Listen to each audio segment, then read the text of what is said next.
All right, y'all. Welcome back to the show.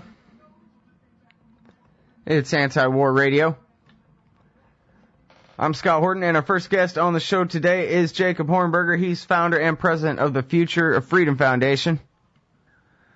And he does a show Saturdays from 7 to 7:30 Eastern Time at ustream.tv. You can find the link from fff.org/blog, which is where he blogs. Welcome back to the show. Jacob, how are you doing? Hey, fine, Scott. Honored to be back. Well, I'm very happy to have you here, and especially to give you a chance to promote for as much reach as I can provide here, which is not much. A little bit of publicity for this thing, the College Civil Liberties Lecture Tour. What's that, when, and where, and how do people take part? Well, this is one of the most exciting programs that we've done in our 22 years here at the Future of Freedom Foundation. I mean, it is really great stuff. We've got a panel program that we're going on tour with to various colleges. We're doing it in conjunction with the Young Americans for Liberty, which is a great organization nationwide of young libertarians, mostly on college campuses. And they're putting together the events. They're in charge of organizing the whole thing, getting the venue, getting promoting and marketing there. And then the Future of Freedom Foundation is putting together the program itself. And it consists of Glenn Greenwald, who Forbes magazine called one of the 25 most influential liberals in the country. Bruce Fein, who served in the Reagan administration. Of course, he's a conservative. And then me as a libertarian. And we're all three of us are lawyers. The moderator of the panel is going to be Jack Hunter, who writes for American Conservative magazine. And it is the commonality here is that all four of us have a fierce defense of civil liberties and oppose all this war on terrorism junk and the interventionist foreign policy, the pro-empire foreign policy. So you got people of different ideological and political philosophies coming together to argue to people on these college campuses and to everyone else that's open to the public why it is that this country's headed in such a horrible direction, how it is that we're heading in this totalitarian type direction with respect to civil liberties. So we're starting in New York City at Columbia University on Monday night, this coming Monday. We then go on Tuesday night to Indianapolis with a combination Indiana University and Purdue University. Then we fly to Tennessee for a program at Middle Tennessee State University on Wednesday, and then we wrap it up Thursday night with a program at Ohio State University. So we're psyched. I mean, we're just really psyched about this program. We think it's so important, and we think the dynamics are going to be fascinating because of the cross-ideological dynamic taking place here. Mm-hmm. Well, there's this one certain presidential candidate who keeps saying that the Bill of Rights and individual freedom and the Constitution itself really is a unifying force in this country. Democrats and Republicans, liberals, conservatives, and libertarians mostly, at least, prefer it to what we have now if they don't, if they're not completely obligated to it in every way like Ron Paul is, Well, right. I mean, Ron's the only one that is showing a deep and abiding concern for civil liberties, and yet, as civil liberties are arguably the most important aspect of freedom. Now, it's hard to quantify different aspects of freedom, but when the government's got the power to just seize a person and cart him away, that pretty much, in my mind, trumps, a socialist system or a gun control system. I mean, they may take your gun away or whatever, but at least you're still in your home. This is the power to just go grab a person, take him away to a concentration camp or to a military prison, torture him, keep him indefinitely detained for the rest of his life with no trial, no due process of law. Just keep him in jail, torture him the rest of his life, and execute him. Or, as you know, we now live in a country where the president, the military, and the CIA have the power to assassinate anyone they want, anywhere in the world, including Americans. And they don't have to account to anybody. They don't have to tell the standards under which they're assassinating people. They don't have to explain it. this is not the kind of country that was envisioned in 1787 when the Constitution was proposing to call into existence this federal government. Well, 10 years of terror war has really provided for, just the time itself ratifying this revolution. I mean, George Bush and his lawyers and that group, and Obama continuing on, of course, but they've just drawn lines just to cross them, just to see how bad. Can we torture people to death and brag about it on TV? Yes, we can. That kind of thing, where now, and the wiretapping and the, like you say, the prison without trial, these kinds of things, but now it's been a decade of this kind of thing, and the revolutionary fervor against it, I don't know if it's growing or not. I would think not, It's becoming just a permanent fact of life. Like any other set of government programs or laws that are instituted, Well, that's right, and while we see the effect, they're much more audacious, and they've openly proclaimed that they now wield these powers because of 9/11, which of course is nonsense. They've actually been doing this a long time. I mean, we can go back to what the CIA has been doing with respect to torture and assassination for decades. And we see, what the military's been doing with regime change operations. We can go back to Cuba in the 60s, Mossadegh in Iran in the 50s, Guatemala and Arbenz. So, I mean, they've been doing these things sort of, off and on, Operation Phoenix and the Vietnam War. But 9/11 brought it all to the front, and most important, they made it what they consider as a permanent part of American life. They're saying this is going to last generations, get used to it, deal with it. And that's just not the case. And I think while many people have come to accept it and said, well, okay, we just have to do this just like they do in Egypt and other totalitarian regimes. I mean, the Ron Paul campaign has shown that there's a large segment of society that's saying bull on this. This is not what America should be all about. The federal government itself is responsible for the cause of the problem, the terrorist threat, with what they've been doing with their foreign policies overseas. And they're realizing, hey, there's a way out of this. And that's what's exciting. Now, it's not so far enough to win a presidential election, but I guarantee you when there's 10, 15% of the population that are saying, we don't want this anymore, that's a large number. And you have to wonder sometimes how close we might be to a critical mass that shifts public opinion in a society. I mean, clearly the Republican candidates are getting influenced to a certain extent by Ron Paul's beliefs. Some of them are saying the Fed now needs to be audited and the Fed is dangerous. And, well, the same darn thing can happen with respect to foreign policy and civil liberties. Yeah.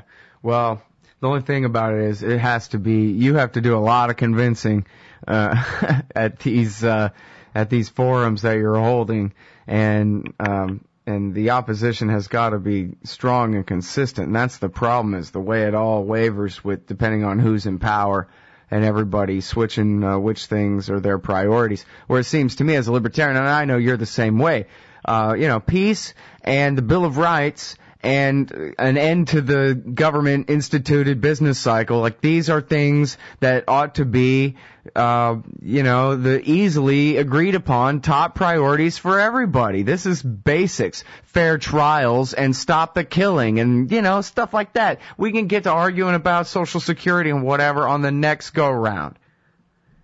Well, that's right, and I think what happens is in these crises, people think, oh my gosh, this is the only way I can be kept safe if I give government this power, and they're going to do it only on the bad guys. I never have to worry about this. Well, we all know that's not the nature of government, because their definition of a bad guy starts expanding, especially if things start going bad for them. I mean, that's why they start considering critics of their foreign wars as enemies, fifth columnists, and so forth. They start spying on their own people. That's what they do in totalitarian regimes. Yeah, well, when we get back, Jacob, I'm going to ask you, well, you can hear it now, whether you think this NDAA thing was a direct response to the Occupy Wall Street protests.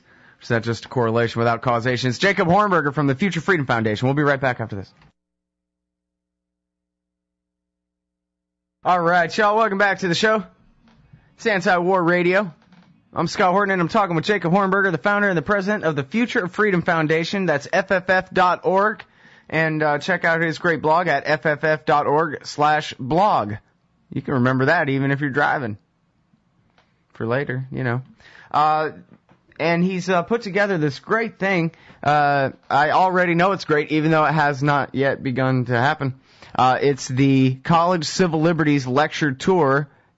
Seriously. Bruce Fein, the guy that wrote up the articles of impeachment against Bill Clinton, which makes him a friend of mine, and the great Glenn Greenwald, whose every essay I read, and most of which I refer you to on this very show, and Jacob, who gets it, who has been hosting such a great stable of authors at the Future Freedom Foundation, and putting together conferences and doing all kinds of great activism to force that realignment in American politics, where people get their priorities straight. Peace and the Bill of Rights and things like that, first and foremost. And, you know, geez, can you imagine some college freshmen, some college sophomores get to sit down and hear Jacob Hornberger, Bruce Fein, and Glenn Greenwald all in one big conference, and the whole thing narrated, moderated by Jack Hunter, the Southern Avenger? You got to be kidding me. When is this, and how do people go to this again, Jacob? Well, they come to our website and they can look up our FFF email update, and they can see the big logo for the conference at the top of the email update, and they click on that, and it gives all the details as to it's in the evening every night, Monday night, Tuesday, Wednesday, and Thursday, and it'll give the times and the places on each campus. But here's the best part: the Young Americans for Liberty are live streaming the event. So to do that, great.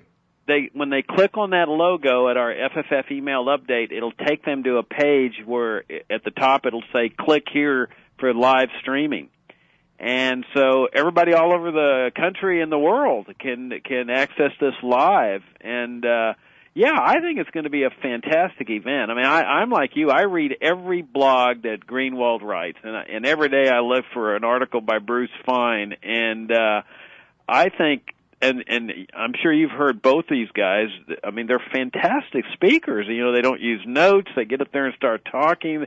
They're committed. They're ardent proponents of civil liberties and freedom. And it's going to be a fun event all the way along. And talking to young college students who are seeking, you know, they're still idealistic. That's the thing about being young. You still have your ideals, and it's not to say that you lose them necessarily when you get old, but this is a time of life where people are saying, yeah, it is possible to achieve things like freedom of speech and freedom of religion and freedom of the press and the restoration of civil liberties. I mean, let's not forget, Scott, that in the Bill of Rights, you know, our ancestors devoted 4 amendments to this problem. You know, of when the government can seize you and punish you and incarcerate you and do bad things to you. That's the 4th, 5th, 6th, and 8th Amendments. All surround the power of government to take people into custody and do bad things to them. Mm-hmm. That shows you how important it was to our ancestors. I mean, that's what Magna Carta was all about, stopping the kind of thing that we now live under here under this regime. Yeah. Well, and, you know, this is the kind of thing, too, where... Well, do people have to be students so they could bring their cousin, or how's that work? No, it's open to the public. In fact, we're encouraging, FFF supporters to come to the event, interact with the students. I mean, clearly our economic philosophy is going to be different and so forth, but we're not going to get into that in the panels. But in the informal periods, I'm sure there'll be plenty of conversation and discussion. There'll be refreshments. I mean, this is a chance for libertarians to be interacting with people from all of the political spectrums, especially young people, in a nice, cordial, friendly environment. And so people just, you don't have to register. You don't have to sign up. You just come to the event. There's not going to be an admission charge. You just walk in, and it's a free program, and it's going to be, well worth the amount of money that people will have to pay, which is zero. Mm-hmm. It's going to be a great event. So we encourage everybody. Bring your friends, your neighbors, relatives, whatever. Mm-hmm. Well, now, part of what's going on here is that for people who are, I guess Glenn is some kind of progressive or another. He always tries to leave it kind of vague, I guess. But a libertarian like yourself, conservative like Bruce Fein, for y'all to be able to come together, for our society to be realigning the way it is, on these priorities is a sign. It's really just, it's the reaction to the crisis we're in. This is part of Ron Paul quintupling his numbers in all these states that he's running in, even if he's not actually winning states yet.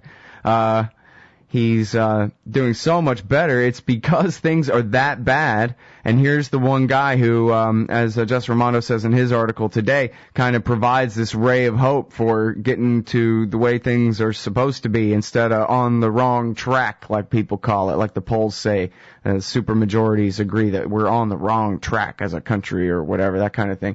We're in a real crisis here. We do have huge protest movements, and we have huge squads of riot police who, I don't know how many of them are still active duty at this point, or how long, when they come and get you and me, Jacob, how long we'll be gone before there's ever a writ of habeas corpus, or exactly how that works. But we are really kind of messing around with abandoning our Bill of Rights completely and adopting a kind of nationalist, militarist, fascist government way of life in this country.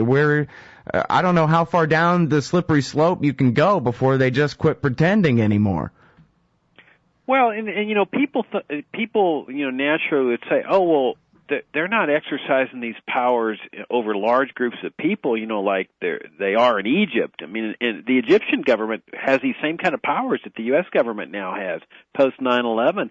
And so they say, oh, well, it's not really a problem because they're not doing it to large numbers of people. But part of our message here at these programs, and of course here at the Future of Freedom Foundation, in fact, if I didn't mention it, our website's fff.org, where people can go to the email update to find more about the conference. But, I lost my train of thought. Well, something about the crisis and the realignment.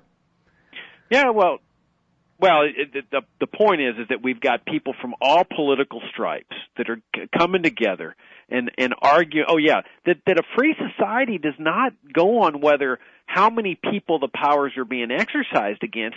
A free society depends on the power not even existing in government. I mean, that's the purpose of restrictions on power in the Bill of Rights, is to say you don't even have the power to regulate speech. You don't have the power to regulate religion.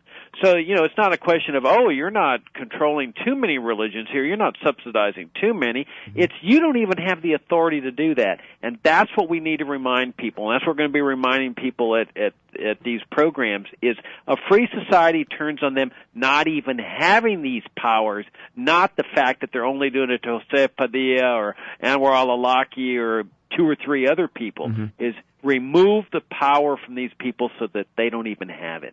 Well, and you already see how they went from Hamdi or Awlaki, somebody with a name like that, to somebody named Jose Padilla, who, okay, well, maybe he's from here, but he's still some sort of Hispanic minority, something not of us, the people with the power, from their point of view, the media people, that kind of thing, still outsider or whatever. But then here comes Bradley Manning. He's as white as can be and has a name to go along with his skin tone and everything. Oh, I guess he's gay, so that makes him a little bit of an outcast somehow, but basically they can go on a slippery slope right to the people who are, supposedly the ones this ring of fire is meant to protect from everyone else on the outside, Well, that was my point, is that, when Padilla, when they do this to Padilla, and he's an American citizen, and they say, we have the authority to seize him, put him into a military dungeon, deny him access to the courts, deny him access to a lawyer, isolate him, subject him to sensory deprivation for 3 years, mentally damage him. What they're really saying is, we have the authority to do this to every American.